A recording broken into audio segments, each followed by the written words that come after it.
मुसाफिर हूँ यारो, ना घर है ना ठिकाना, मुझे चलते जाना है। नमस्कार मित्रों, आज हम बात करेंगे 1972 में गुलजार की आई फिल्म परिचय की।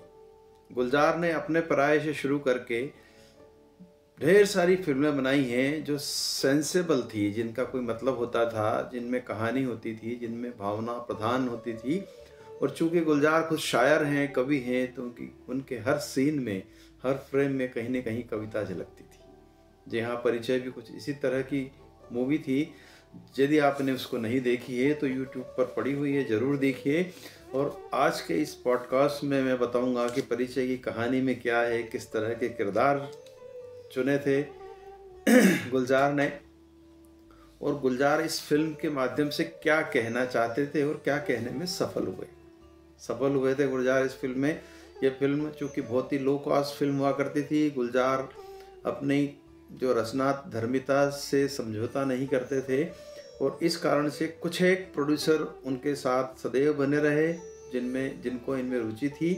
और चाहे कम प्रॉफिट मिला हो फिल्मों में, लेकिन उन्होंने फिल्म की प्रोड्यूस की और प्रोड्यूसर बने। बाद में तो गुलजार खुद प्रोड्यूसर डायरेक्टर हो गए थे, लेकिन शुरुआत के दौर में उनको कुछ ऐसे प्रोड्यूसरों का साथ मिला जिसके कारण से ही उन्होंने इस तरह की फिल्में बनाने की हिम्मत की। क्योंकि व्यावसायिक सिनेमा है, यदि व्यवसाय में सफल नहीं होगा, फिर फ्लॉप हो जाएगा, तो फिल्में चलती नहीं है। तो आज हम बात करेंगे गुलजार की फिल्म परिचय की जो 1972 में आई थी। और इस फिल्म में प्रमुख कलाकारों के रूप में जितेंद्र थे, जया भादुरी थी, प्राण थे, और A.K. हंगल थे, और ललिता पंवार थी। असरानी भी थे इसमें। इतने सारे मुख्य कलाकार थे। सह कलाकार के रूप में बच्चे वगैरह बहुत सारे छोटे छोटे बच्चे भी थे। तो फिल्म की मेन थीम क्या थी? मित्रों, कहीं जाइएगा मत, बहुत इंटरेस्टिंग पॉडकास्ट होने वाला है ये। और इस फिल्म की कहानी जो शायद आपने यदि फिल्म नहीं देखी होगी, उस ज़माने से चूक गए होंगे, तो आज देखेंगे इस पॉडकास्ट को सुन करके इस फिल्म को, तो आप बहुत ही आनंद का अनुभव करेंगे। क्योंकि आजकल इस तरह की फिल्में बनती नहीं है।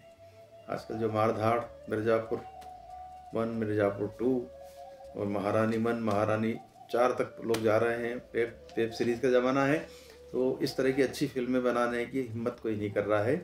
उस ज़माने में बनी थी ज़रूर। और ये फिल्में इस तरह की फिल्में हैं जिनको कहना चाहिए कि इनको तो स्वर्ण जड़ित डब्बों में रखना चाहिए, इनको सुरक्षित रखना चाहिए। इस तरह की फिल्में हैं जो सदैव और सदैव भावना प्रधान और लोगों की भावनाओं को जगाती रहेगी, लोगों का स्वस्थ मनोरंजन करती रहेगी। तो परिचय की बात करें, मैंने आपको बता दिया इसमें कॉस्टिंग क्या थी। निर्देशक इसके गुलजार थे, कहानी भी उनकी थी, स्क्रिप्ट भी इसी में थी, और गीत भी सभी उन्होंने लिखे थे। इस फिल्म में संगीत दिया था R.D. बर्मन में, हमेशा की तरह पंचम, जो गुलजार के फेवरेट संगीतकार हुआ करते थे। तो कहानी के बारे में बात करते हैं। इस फिल्म की बेहद संवेदनशील, पारिवारिक भावनाओं से भरपूर फिल्म है यह। सरल कहानी है, सुरीला संगीत है, और दिल को छू लेने वाले रिश्तों की वजह से यह फिल्म याद की जाती है। गुलजार की सादगी, कविता और निर्देशन की अनोखी छाप है इस फिल्म में। बिल्कुल उनका मार्का गुलजार मार्का की फिल्में हैं। बाद में कई फिल्में बनाई गुलजार ने, मौसम बनाई, दुल्हन बनाई, और सैकड़ों फिल्में हैं जिनके बारे में आप लिस्ट बनाने जाएंगे तो मैं समझता हूँ एक पूरा पेज कम पड़ जाएगा आपको, इतनी फिल्में हैं उनकी। तब इस फिल्म की कहानी के बारे में आपको संक्षिप्त में बताते हैं कि एक कठोर स्वभाव के दादा को बताया गया है, जिसका रोल किया है प्राण साहब ने। मैं समझता हूँ प्राण साहब के अलावा इस रोल को कोई दूसरा कर नहीं सकता था। जिस तरह से उन्होंने इस फिल्म में उस रोल को जिया है, निश्चित रूप से उनकी अदाकारी जो थी वो, जिसको कहना चाहिए, अल्टीमेट थी। इसके अंदर आप देखेंगे कि बहुत ही गजब का अभिनय किया है।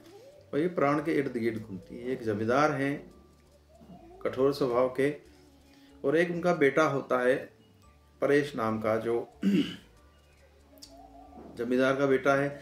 चूँकि जमींदार उसूलों के पक्के थे, तो उसी तरह का जीवन जीते थे। वे अपने बच्चे से भी वैसी उम्मीद करते थे। उसके विवाह को लेकर के उन्होंने कुछ सपने देख रखे थे, लेकिन एक दिन बेटा आके कहता है कि उन्होंने अपनी एक संगीत का शौक था उनको, तो चूँकि प्राण साहब को संगीत वंगीत से बहुत ज़्यादा कोई रुचि थी नहीं, कठोर स्वभाव के थे, तो वहीं से उनके डिफरेंसेस शुरू होते हैं। संजीव कुमार संगीत सीखते सीखते अपने गुरु की जो पुत्री है उनसे प्रेम कर बैठते हैं और विवाह कर लेते हैं। जब आके पिताजी से कहते हैं कि मैंने विवाह कर लिया है ऐसा ऐसा, तो पिता 50,000 रुपये उनको निकाल के देते हैं कि भैया तुम्हारे विवाह के लिए मैंने बचत की थी, ये ले जाओ और तुम जाओ, तुम्हारा मेरा कोई रिश्ता नहीं है अब आगे से। तुमने मेरी बात नहीं मानी, मैं अपने बेटे खुद का विवाह नहीं कर सका, इतना अभागा पिता हूँ, ऐसा करके नाराज़गी व्यक्त करते हैं और संजीव कुमार वहाँ से चले जाते हैं। संजीव कुमार का इसमें बहुत छोटा सा रोल है, बहुत ज़्यादा सितार वादक के रूप में उनका है। अलग हो जाते हैं। अलग होने के बाद कहानी चलती है कि तीन चार बच्चे होते हैं, उनमें जया बहादुरी सबसे बड़ी बेटी होती है संजीव कुमार की, और पहले तो उनकी पत्नी का देहांत होता है और बाद में बीमारी से खुद संजीव कुमार की मृत्यु हो जाती है। इस वाले इस कहानी में ये वाला पार्ट बहुत ज़्यादा विस्तार से नहीं दिखाया गया है फिल्म में। अब होता ये है कि जमींदार जो हैं वो अपने पोतों से तो प्रेम था उनको, पोते पोतियों से, तो वो उनको अपने यहाँ ले आते हैं।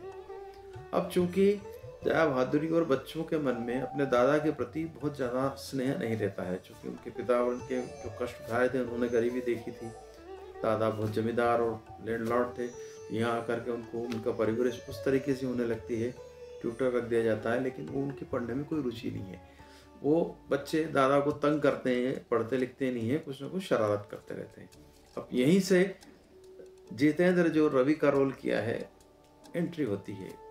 गाना शुरू होता है, मुसाफिर हूँ यारों घर है न ठिकाना, एक तांगे से जाते हुए दिखाते हैं, स्टेशन से उतर के गाँव की तरफ जा रहा होता है रवि अपने मामा के आया हुआ होता है। चूँकि बेरोजगार है, उसको कुछ काम चाहिए। मामा A.K. हंगेल और मामी ललिता पमार का रोल किया है इन्होंने। जब उनसे बातचीत होती है तो वो कहते हैं कि एक टीचर की जगह है राय साहब के यहाँ, लेकिन बच्चे बड़े नटखट हैं, जो तुम संभाल पाओ उसको, तो मैं बात कर लेता हूँ राय साहब से, कुछ काम मिल जाएगा तुम्हें। जितेंद्र तैयार हो जाते हैं, बातचीत होती है, राय साहब उनको रख लेते हैं टीचर के रूप में।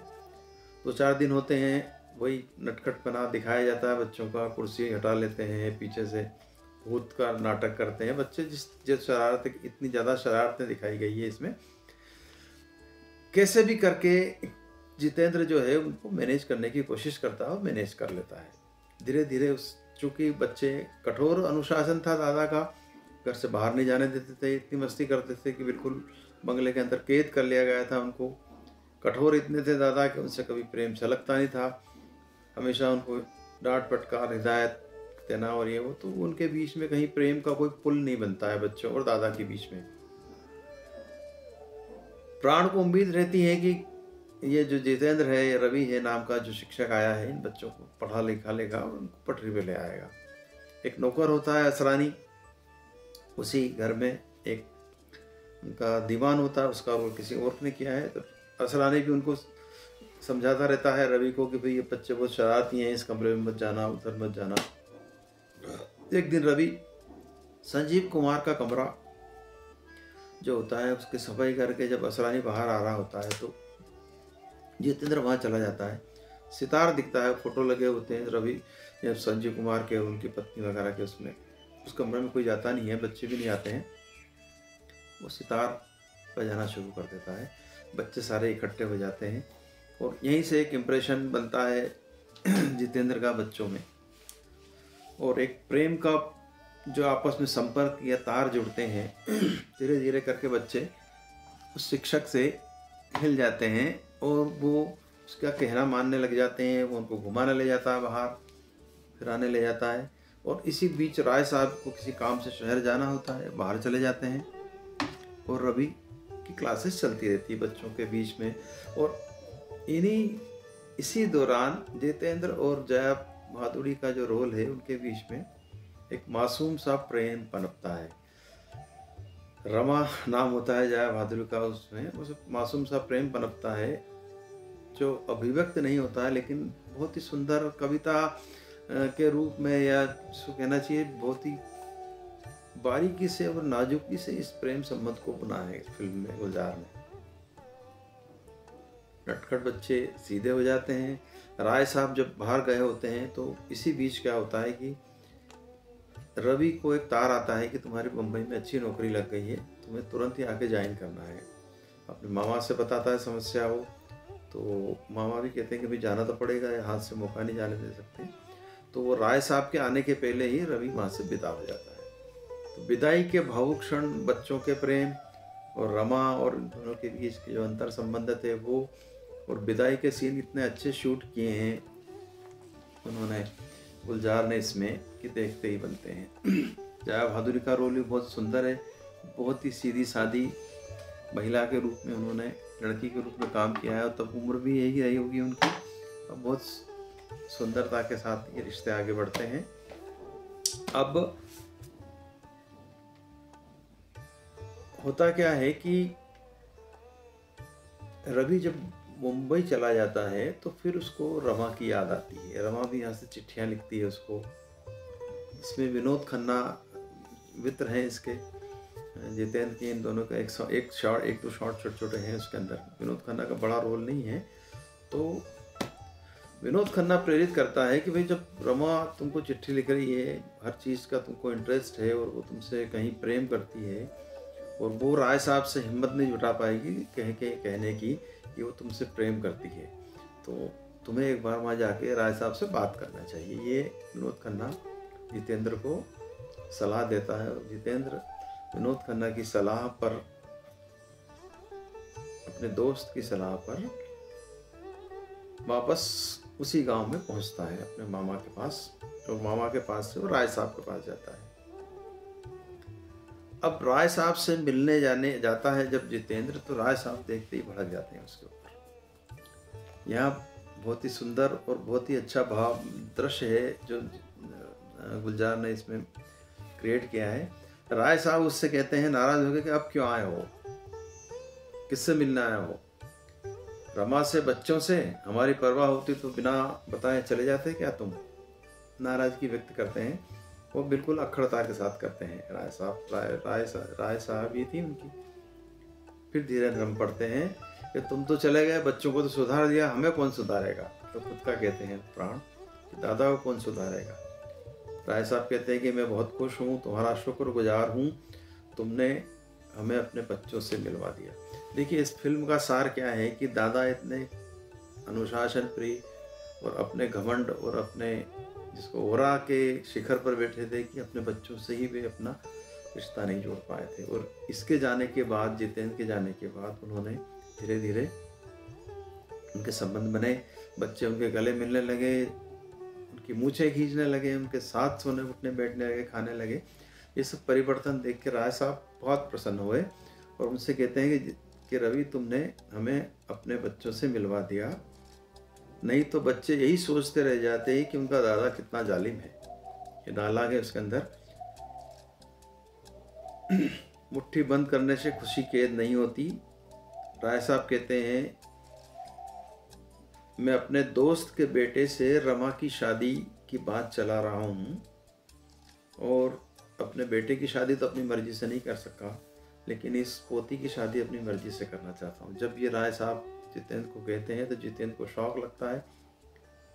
वो डर जाता है कि राय साहब से कैसे कहे कि रमा से प्रेम करता है और वो उससे विवाह करना चाहता है। जब वो चलने को होता है जितेंद्र, तो मैंने कहा जाओ मिल के आ जाओ बच्चों से, और रमा से वहाँ उस कमरे में ही जाता है। रमा को कुछ बात करती होती है बच्चों से, और यही की अपने शिक्षक की बात करती रहती है, तो ये उल्टे पाँव लौट के आ जाता है वहाँ से। जब राय साहब को पता लगता है कि ये जो है जितेंद्र है और रमा से और बच्चों से मिले बगैर ही चला गया, तो उनको डाउट होता है मन में, और वो सख्ती से रमा से पूछते हैं कि क्या बात है। तब वो रमा उनसे कह देती है कि वो कहीं ना कहीं उनसे प्रेम करती है। दोनों भागते हैं रमा को लेकर के, जिसको ढूंढने के लिए। इधर एक के अंकल अपने भांजे को ट्रेन में बैठा रहे होते हैं बातचीत करके, जैसे औपचारिक विदाई ट्रेन चलने को होती, और राय साहब की एंट्री होती है स्टेशन पे। जब ट्रेन गति पकड़ रही होती है तो जितेंद्र रमा को देख करके डब्बे से कूद जाता है टेची लेके, और उस सीन में दोनों एक दूसरे को समझ जाते हैं कि क्यों आए हैं, और गले मिलते हैं। और रमा चूँकि पैर में लग जाती है जितेंद्र के, तो धीरे धीरे स्टेशन की तरफ आते हैं। और वहीं प्राण एक अंकल से कहते हैं कि चलो भाई तब बुजुर्गों को मुँह फेर लाना चाहिए, बच्चे बड़े हो गए हैं, इस तरह से वे इस रिश्ते को सहमति दे देते हैं। तो फिल्म का नाम जो परिचय था, जो दादा अपने पोतों और पोती से अपरिचित थे उनका परिचय हुआ, रिश्तों का परिचय हुआ, और यहाँ एक सुखांत पर कहानी का अंत होता है। फिल्म के गीत भी अल्टीमेट हैं सारे के सारे, आर.डी. ने बहुत ही अच्छे तरीके से बनाए हैं। इनमें एक तो गाना मैंने आपको बताया जाएगा, मुसाफिर हूँ यारों, न घर है ना ठिकाना, मुझे चलते जाना है, बस चलते जाना। ये किशोर कुमार के आवाज़ में है गीत, आर.डी. का संगीत है, लिखा इसे गुलजार ने। इसी तरह बच्चों को घुमाने जब ले जाता है गाड़ी में जितेंद्र कार में, तो सारे के सारे गामा को लेकर गाते चले, ये बहुत बढ़िया गीत है। और संजीव कुमार के लिए एक गीत बनाया था इसमें, और फिर बीती ना बीताई रहना, ये लता और भूपेंद्र की आवाज़ में डुएट है, ये भी बहुत अच्छा गीत है, क्लासिकल गीत है। तो इसके गीत सारे अच्छे हैं, हर लिहाज से फिल्म अल्टीमेट है। और मैं समझता हूँ यदि ये सही समय पर, पुराने समय में रिलीज हुई तब भी इसने अच्छा व्यवसाय किया था, तो इसको पूरे 10 में से 10 नंबर मिलना चाहिए थे। और आज भी देखने लायक है। देखिए यूट्यूब ने कितनी अच्छी व्यवस्था कर रखी है कि निःशुल्क जाके आप फिल्म का नाम टाइप करिए, आपके सामने आ जाएगी और फिल्म देखिए। फिल्म देख करके आप चांद की बिंदी वाली रतियाँ, जागी हुई अखियों में रात नाई रहना, बीती ना बिताई रहना, बिरहा की जाई रहना।